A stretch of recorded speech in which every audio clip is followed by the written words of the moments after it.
In terms of the daily update figures, so there were some 950 new COVID cases reported yesterday. All of these were locally acquired. This brings us to now active cases at 9,890 in the state of Victoria. I'm very sad to have to report that 7 people lost their lives to COVID-19 over that reporting period. 2 were women in their 80s, a man in his 80s, a woman in her 70s and a woman in her 50s. All of these 5 were from the Hume region, and a woman in her 80s and a woman in her 90s, both from the Whittlesea communities. Can I use this as an opportunity to pass on all Victorians' deepest condolences to the families, the friends and the communities of those people whose lives have been lost.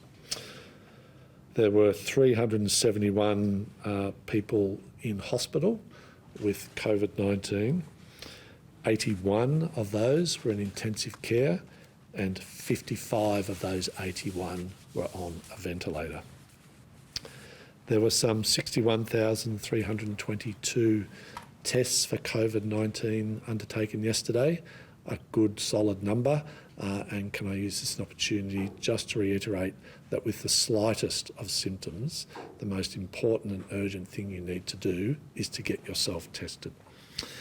There are also some 34,028 vaccines delivered through state-run clinics, and with the increasing emphasis on distribution through GPs and pharmacies and others under the Commonwealth's vaccine program, I did note that there was some 90,000 plus vaccines distributed yesterday according to the Australian Immunisation Register. Yesterday we did speak about the situation in Latrobe in Gippsland, the Latrobe local government area, and over the course of yesterday the situation in a public health risk sense deteriorated quite rapidly as more work was undertaken by the local public health units. And in that regard, a difficult decision was made yesterday afternoon to call a lockdown in the Latrobe City Council areas. I apologise for the short notice, but the strong advice from the public health team was, given the rapidly deteriorating situation, these strong measures to keep that community as safe as possible were required. And I understand the COVID commander has been down in that community talking to community and the media about some of the rationale behind that, but I'm sure we're happy to explain it further. We really had little or no choice through the public health advice but to act, and to act quickly. We expect that the testing demand is high, and the reports that we've had this morning is that that is precisely the case.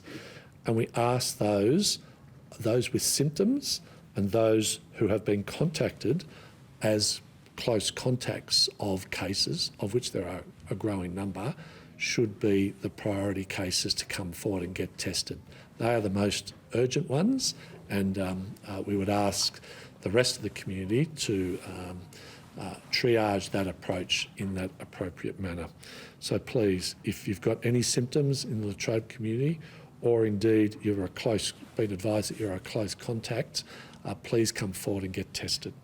There are now 2 new pop-ups in Traralgon, in addition to the existing sites in Traralgon, Morwell and Moe, and both hours of operation and supports have been increased. Many of the testing sites are also running extended hours with increased capacity of staffing and support. Please check the coronavirus.vic.gov.au website for both opening hours and locations. We're also ramping up the vaccination efforts in Latrobe in response to that outbreak down in that community.